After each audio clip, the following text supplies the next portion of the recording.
Did you did you actually have like a clock that you had to look at that wasn't on the taskbar of your computer? Yeah, No, exactly. no, I have to look around my microphone because it's always in the way. Ah, very good, very good. Well, sometimes you'll see me in a meeting go, okay. Hey guys, how's everybody doing? Another exciting Tuesday.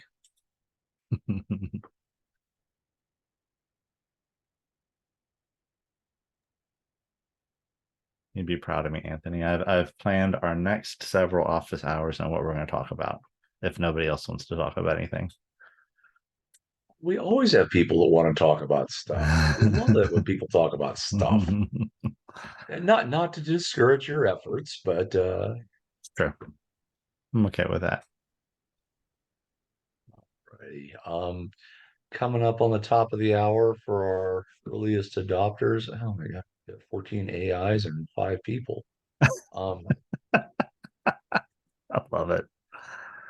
Uh, um, Coming up on the top of the hour for those of you one, thank you for joining us. Who've joined us. Anything top of mind for Adam, Josh, or level five, or Dustin? Guess I should probably change my name, huh? I Don't take mean, it personally. be proud of the name that you were given. It's level five. Right? Thank you, Steve, and I appreciate that. That helps me out. And good morning, Dustin. And we got a couple more people popping in. So No, Alex and Connor here.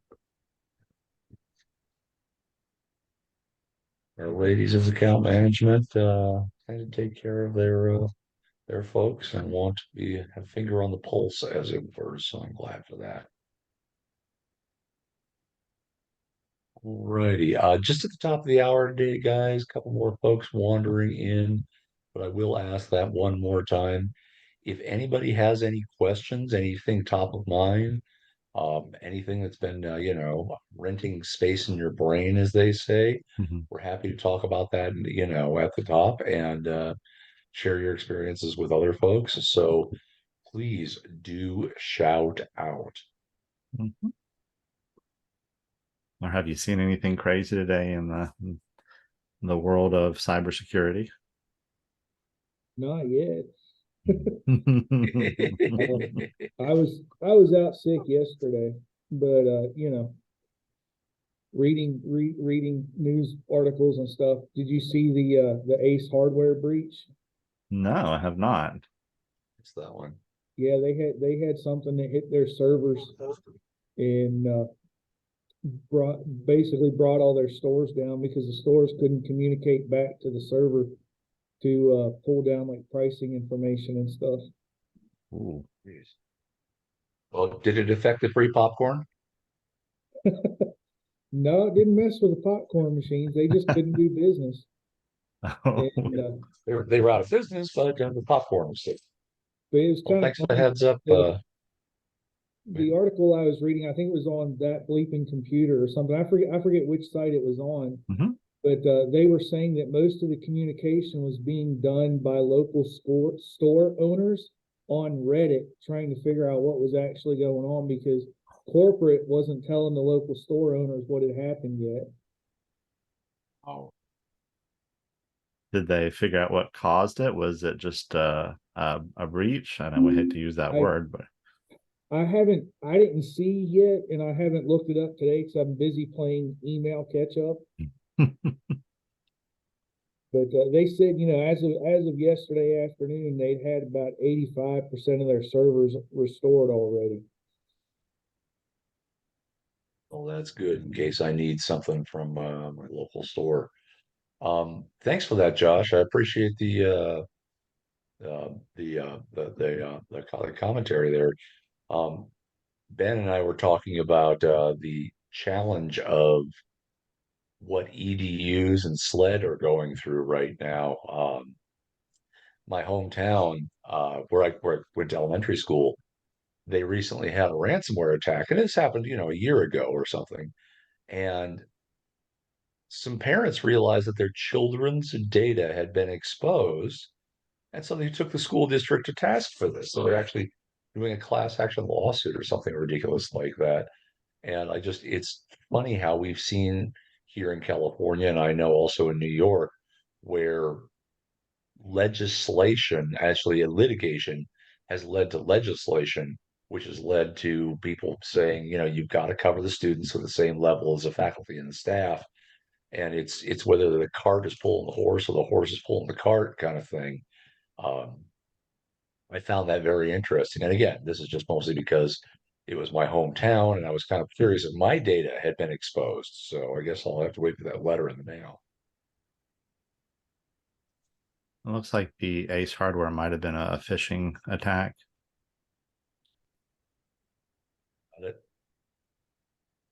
Yep, there's been it said multiple incidents of store owners experiencing follow-up phishing attacks after that initial one. So Yeah. well, that's one reason I went to the 3 different like credit bureaus and just had my credit frozen, just so if they have it, at least it's not going to do them much good. Yeah.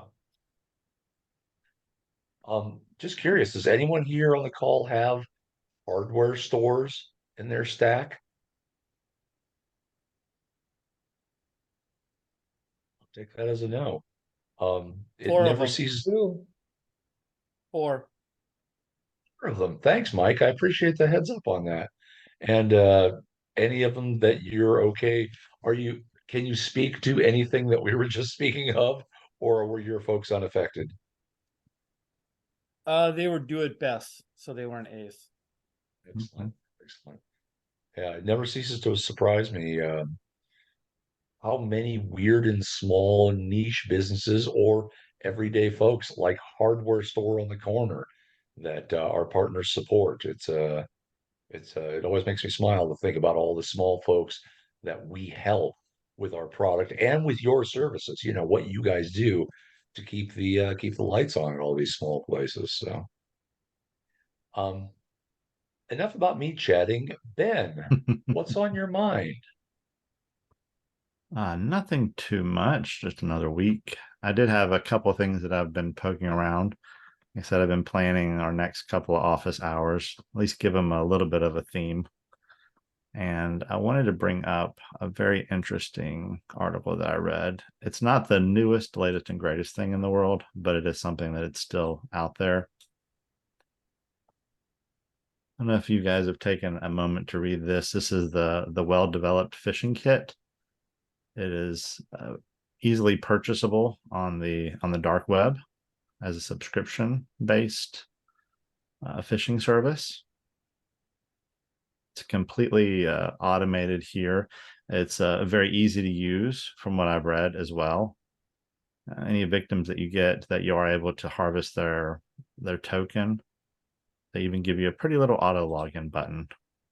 It makes it easier for you guys easy for your threat actors to use. But I want to run you through kind of what this looks like. And this website breaks down the attack, how it happens. And so you have your phishing email comes in, obfuscated JavaScript that's able to convince the person to click on or go to a site. From there, it's taking them to the thing that we showed you last week, which was the session harvesting. It downloads that and places that conveniently into looks like hastebin.com. And from there, it's put into their system where the threat actor can log into your account and using this tool called Contool can exfiltrate your data as far as documents, emails, and any sort of other data, and make it easier for them to get a hold of that information.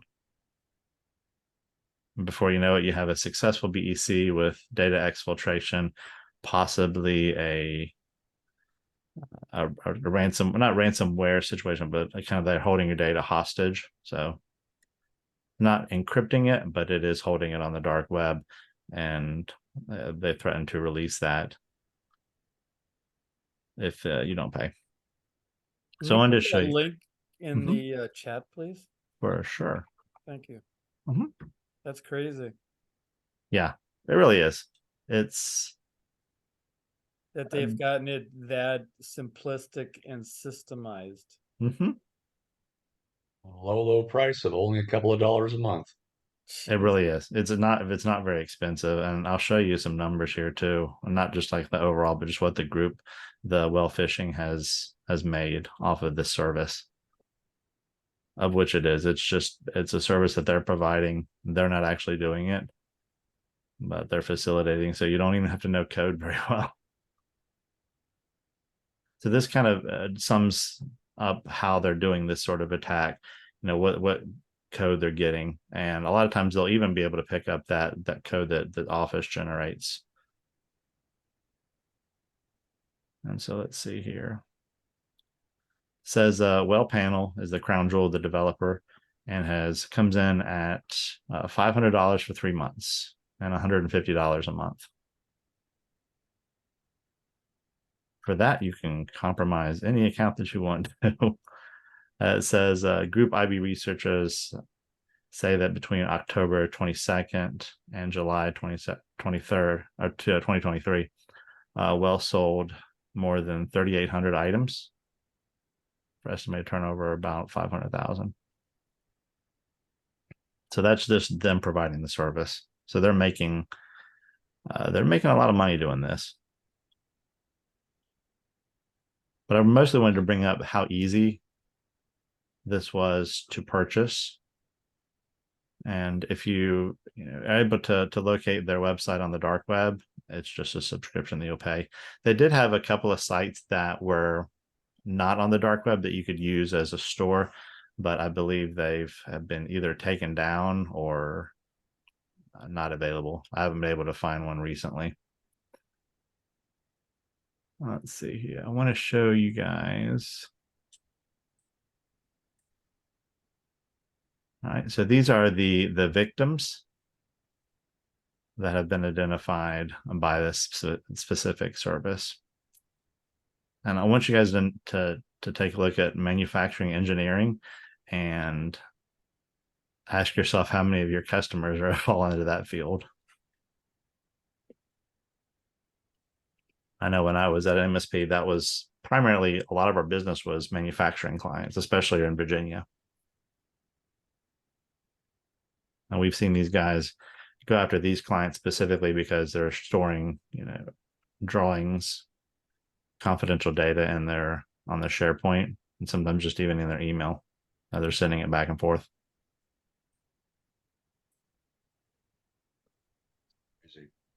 Yeah, and I don't know if you guys have you ever heard of Alien Vault? Has anybody ever used them before?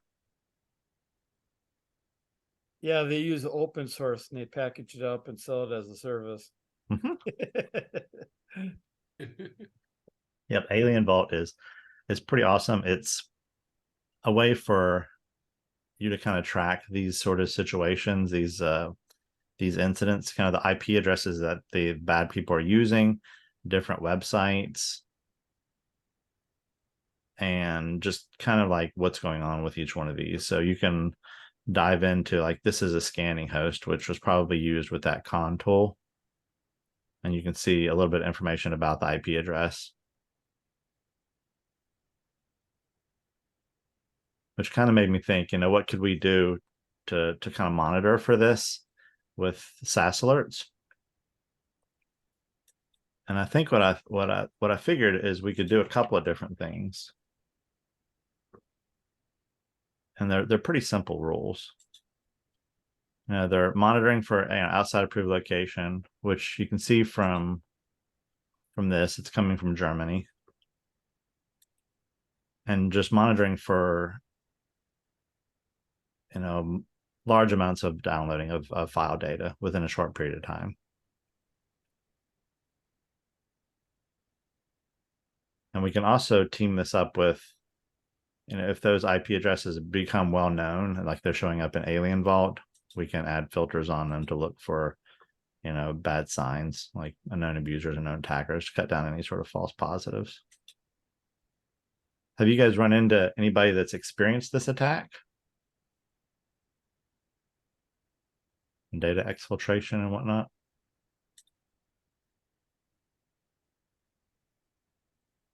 You guys are so lucky. Now, Yeah, knock on wood. That's wood, good. amen. I know that's what I always said in my last MSP. I said we either have been really fortunate or we're really good.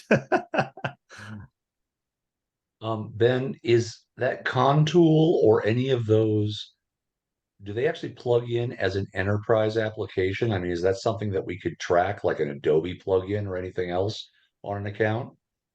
I haven't been able to see if that's the way that they operate. I believe they use just the token to start scanning with their automated tool for email. And I don't know that they I'm actually just load curious. any sort of enterprise app, at least not that I've seen.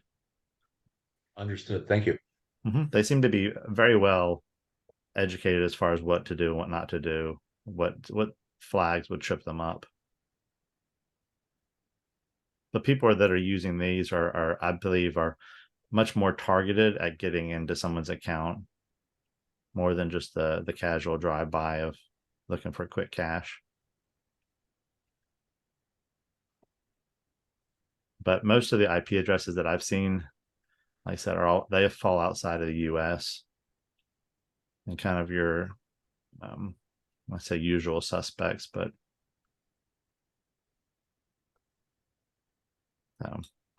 I encourage you guys to definitely check this, like I said, this website out. And when stuff like this does happen, we can really put our heads together and find out if there's a way we can at least monitor for it.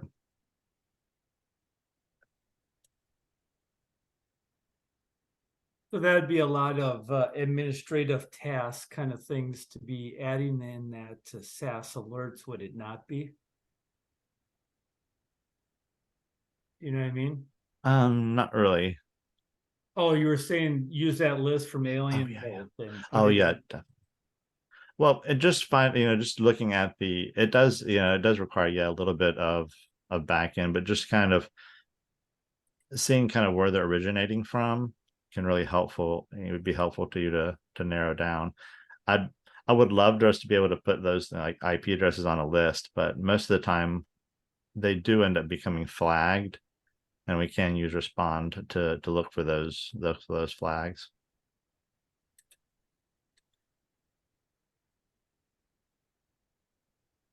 But it also might be a good way to test out and see if your firewall is set to block these sort of IPs from even being accessed at all, and make sure that they're not able to, you're not able to get on a network or anything. Yeah, something just to keep an eye out for. I did read an article recently that Microsoft should be sometime providing more logging data, and the more that they can give us, the more that we can track these sort of things. Due to that whole was it treasury hack that happened? Big yellow taxi cab. Mm-hmm.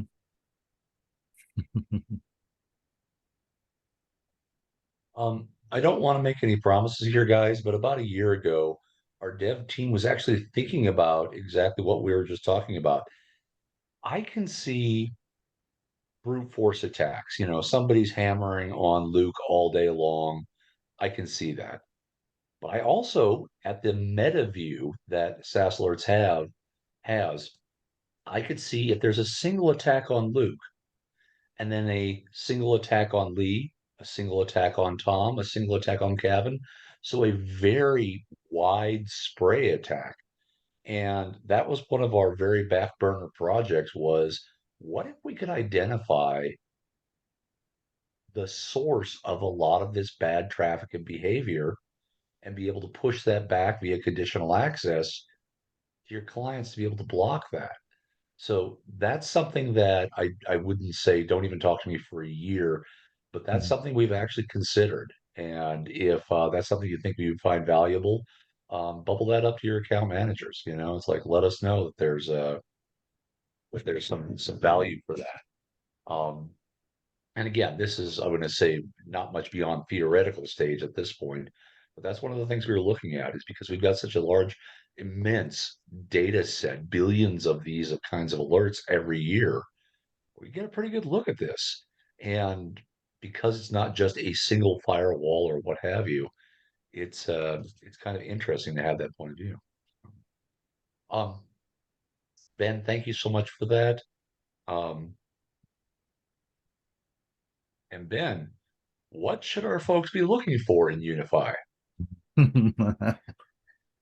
So if you do have an RMM that we can interface with, which that list is growing pretty quickly, I think we're due right now. It's what different ones we do? Ninja, we do Automate. Was it Kaseya VSA?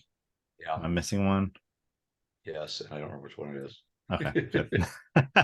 So what we can do with that system, okay, cool. Rolling it out right now is what Dustin said, is we can look at the login information that we're getting from Microsoft and look at the RMM information and correlate those two and determine if the machine that's signing into Office is a machine that you manage and that you're aware of, and that can cut down on those false positives, especially if you have someone from signing in from a machine that you're not aware of, and especially if it's from outside of approved location, outside the US there or somewhere, then that can be a big warning sign.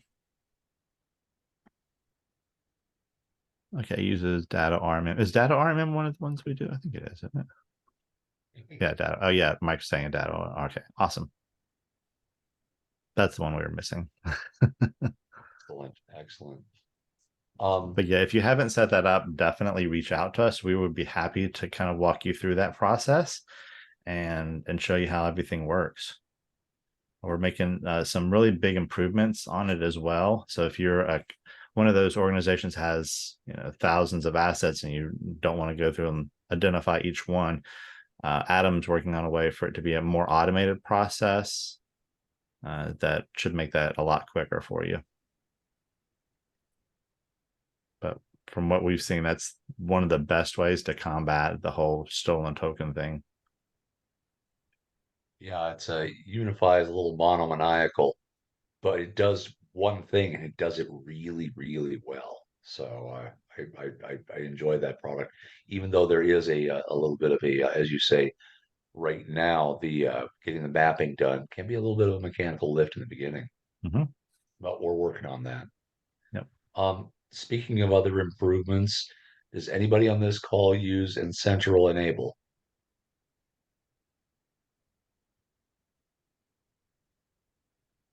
Well, those of you who may or may not, if you do, if we have that in our database, our CRM, that you use that, we're bringing some abilities to the RMM side with N-Central Enable.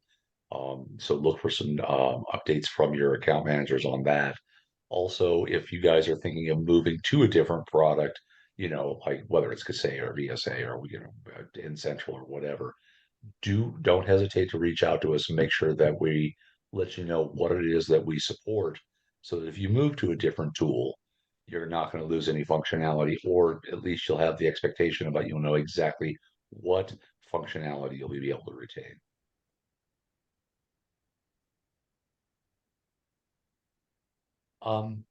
Ben, I saw you flash on a couple of different respond rules. I'll toss this out there to the audience.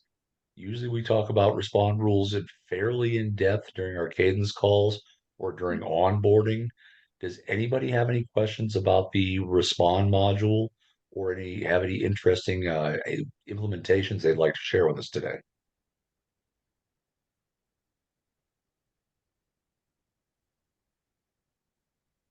Apparently just me. I appreciate that. Oh, well, for sure. So let's see. Sticking with today's theme of data exfiltration, I created a very simple rule that looks for a sign in from outside approved location and multiple file share events. So 25 within 30 minutes is probably a pretty extreme amount.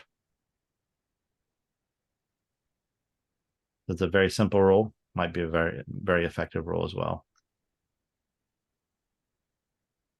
Any questions on that, Mr. Anthony? Oh, that all looks good.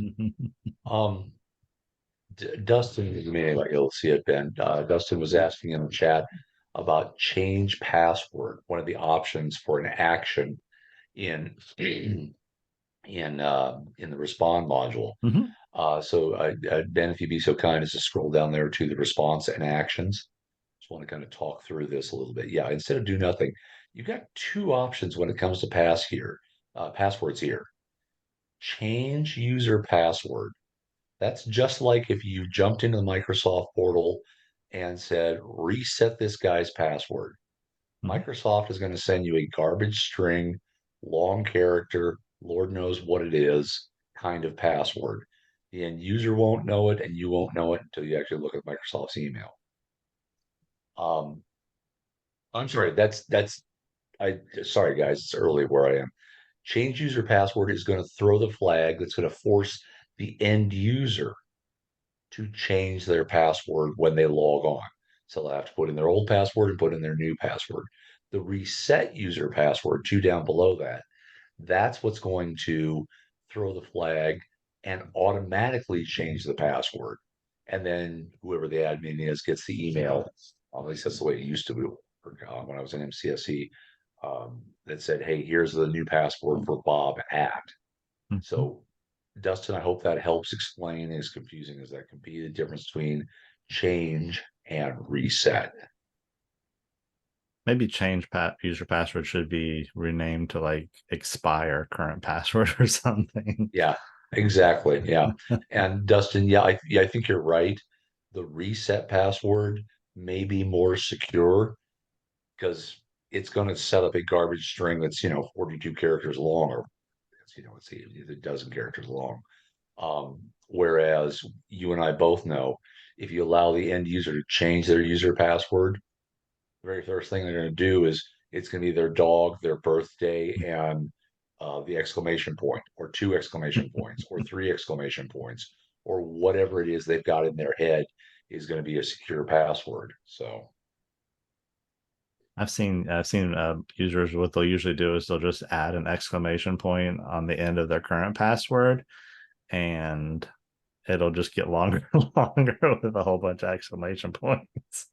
exactly, exactly, yeah, and yet nobody uses the horse staple, whatever that phrase was anymore. It's like that's Well, I've been the also gold seen standard. people that don't use like password history. So what they'll do is they'll change their password, and then when they're in the system, they'll go in there and change it back to the old one. That's where kind of password history comes into play. So if you force somebody to keep it for at least like 30 days, they can't reuse it over and over again. Use it as pseudo lockout. That's very big. Excellent. Thanks for that input, Dustin, in the chat. I'll toss this out there. Do Talking about password expiration policies, do most people have a policy in place that you cannot reuse the previous six passwords, or the past 10 passwords? And if you just want to, give a thumbs up or a plus in the chat, that'd be very helpful. I'm just kind of curious how many people are actually auditing password history like that. Especially in Azure. I always did it with on-prem servers and with group policies.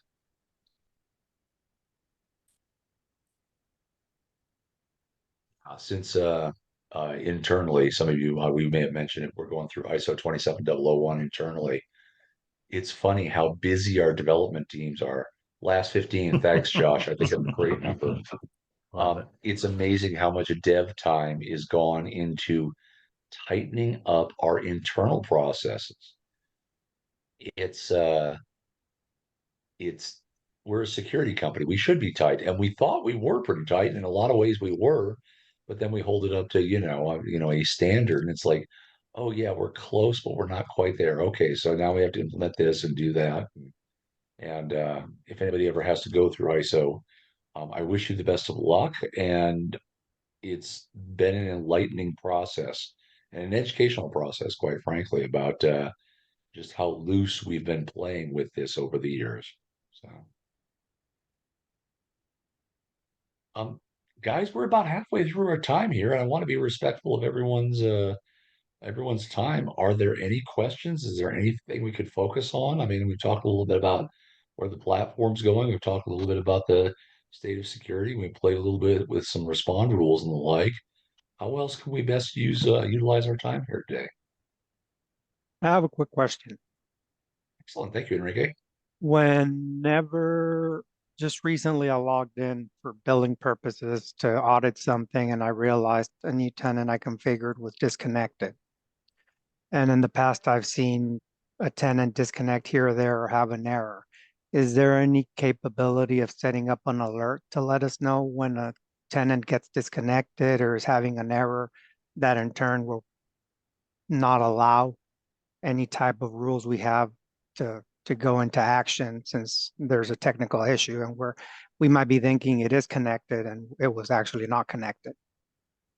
Enrique, anytime the API connection is ceases for any reason whatsoever, you absolutely get a critical alert that SaaS Alerts is no longer able to talk to this particular organization. Now, when you say disconnected, was that in a particular module or were you seeing a red flag in the managed console? Help me understand what you were saying. So this new one is a little red heart because obviously I needed to turn, it's a new tenant, brand new tenant, needed to turn Yeah, on, I forget what there's auditing or something that auditing. needs to be turned on. But Yeah. in the past, I've had a couple when I log in showing an error, but I don't, maybe, is that configured by default? The API alerts? Yeah, no, the API is under customized alerts. So what Ben is showing you there is that if that app connection failed, the top of that stack here in our sandbox is set to low because don't ask why, but that is by default a critical alert. So anytime you lose connection, you will absolutely get an alert. Now, Ben, jump back over to organizations for me.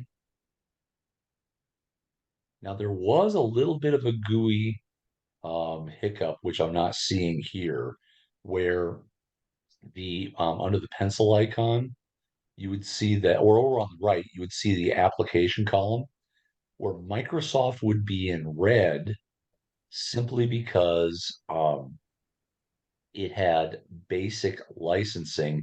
It didn't have P1 or better. That was a momentary glitch, and I think they may have fixed that as of yesterday. I'm still a momentary guy, I guess. Fantastic, Enrique. I have them all Um, in red that don't have a uh, P1 license. Yeah, and P1, of course, is not required, but you are missing out on, some MFA status and alerting there. Yeah, If you're seeing that, do me a favor, Enrique, snapshot that and send me an email, I will. Anthony at SaaS Yep. Alerts, and I'll have my guys look into it and at least give you an update when that is fixed, because I got the impression talking to my dev team yesterday that that was going to be one of those fixed any second now. So. Okay, and I'm over in the customized alert severity settings, and that was It should be almost at the very top. It's something about API. Hang to it, Josh. I'll get back to you. API quota exceeded.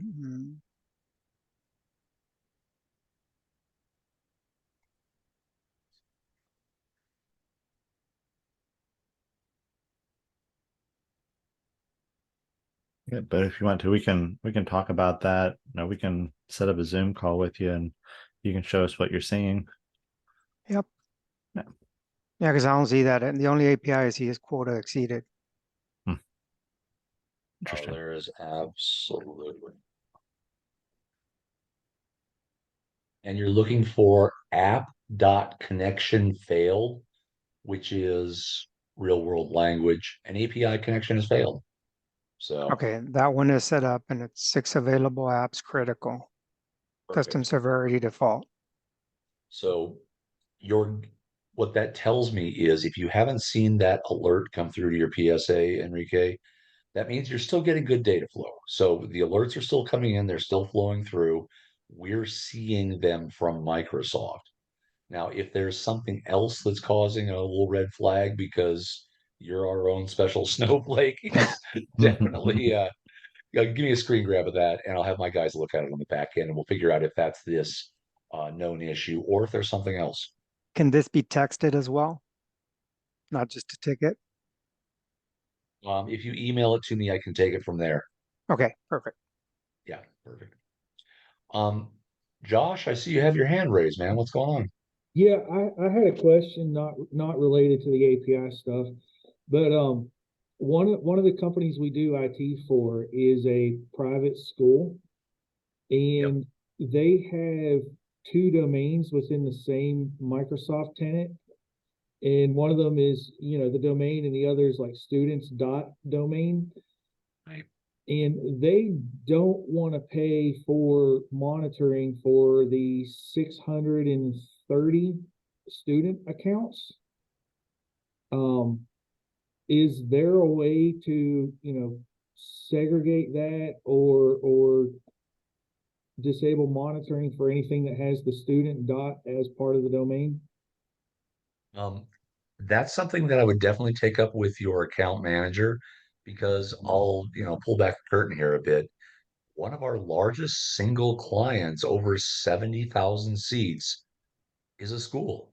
And they're they were caught up in litigation because it turns out that there were several years worth of students where the students had been given elevated access. The students never noticed this. They just walked along doing their thing. But then some bad guys got in, got some credentials from some students, and realized they were able to play merry hell across the entire system. And so it was a very big, very ugly, very public, very expensive educational moment for that particular school district. So now we monitor the students and the faculty staff at the same level of visibility. But especially because of the size of that one, there was the opportunity to craft an offering, as it were, that would make this financially digestible by the school district. But I would say definitely take that offline because in your case, they have, I'm not going to say correctly, but man, they've made it a lot easier for us by segregating students and faculty. Then there may be some things we can do there. And again, I don't know that I can go to a zero price point, but I'll reach out to, I'm sorry, who's your account manager? Josh, remind me. Connor? Honor will be happy to have that conversation because, um, as I kind of led with anybody who was here at the top of the call, um, we're seeing this more and more where, and we've got articles on it that are nationwide and international that schools are soft targets. And there's not a ton of data there, but there are a bunch of screaming parents who get quite upset when their children's private data and then their private data is exposed because the school wouldn't pay the ransom or whatever went sideways. So I would say this is not going to be a an issue that's going to get any smaller. So be cognizant of that. And if you're out there pitching a school, reach out to us and we'll let you know what our options are, what we can do.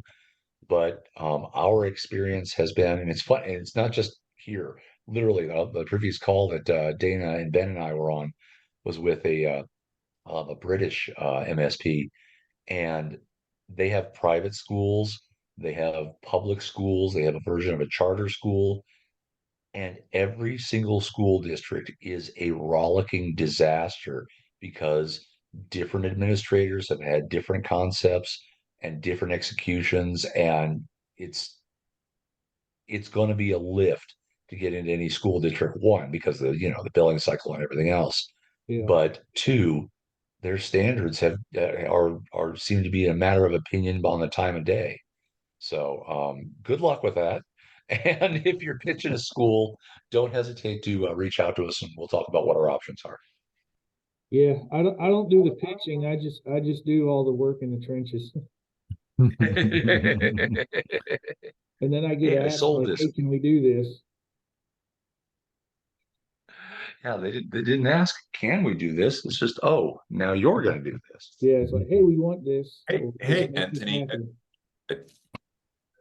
a question here from my side when it comes to schools and specifically universities in general. We often see a lot of international students, right? Which means that we see a lot of outside expected location logins because we see a lot of students or schools with students in South America, students with countries in Africa where we often see phishing from, right? That we would not want to whitelist tenant based, but also with some schools having you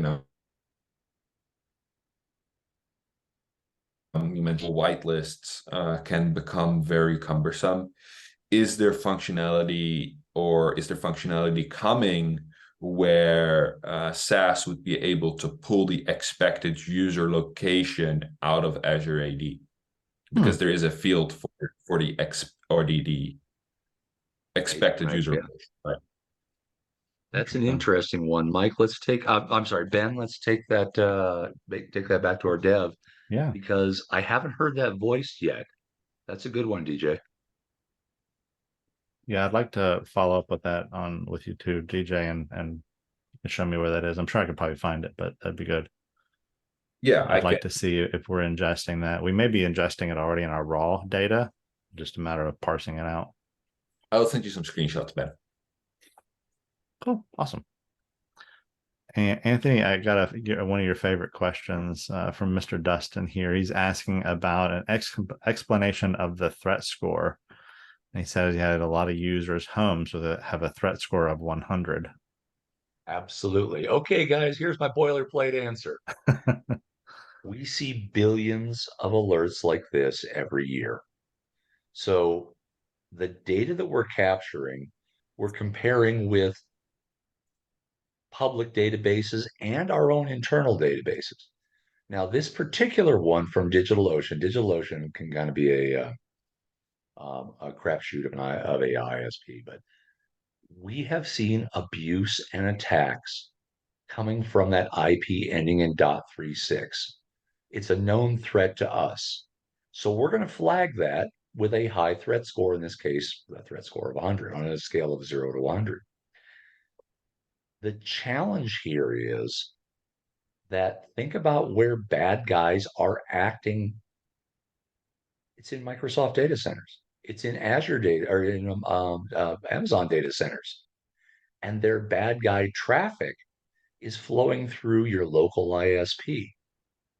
So sometimes it may not be that .36 IP. It may be somewhere in that 210 C block. Exactly. So I don't want to say ignore IP data because that's a fool's errand. But take that in context with what is the alert type? What is the user? And where is it coming from? Is it coming from somebody like DigitalOcean where we see a lot of oddball traffic? Is it coming from a Microsoft data center? Because almost every Microsoft data center is going to flash in red. Take this with a bit of a grain of salt and use that as part of your understanding of this event, but not the entire. Don't um, I wouldn't slap the alarm bell just because I'm seeing a red IP. And Yep. Dustin, I hope that helps a little bit. It's just we IP data there. It's tough because there are entire blocks in major metropolitan areas that can be bought or released. You can do whatever the hell you want with them. So now all of a sudden you're not coming in on a VPN. You're in that guy's backyard. So that can be a challenge. We're getting pretty good at noting things like VPN, so proxies and bogons and the like. So if you see one that is flashes a bogon or a VPN, definitely pay attention to that. Um, I will hang my hat on that. But as far as just bad activity coming from an IP, even if it's your, Cox cable or Charter cable or whatever it is, and you look at it, it's coming from their house. It's coming out of that C block. It's coming out of that part of the world. So I wouldn't panic on that. I always compare it Dustin, to like living in a bad neighborhood, and it's not that you're doing bad. It's just people around you might be doing questionable things. Dustin, I hope that helps. If that doesn't, give me a shout.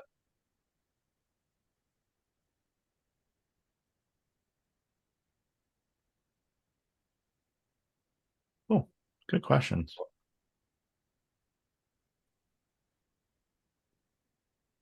Guys, coming up towards the top of the hour here, is there anything else that we can cover, or do you want 15 minutes of your day back?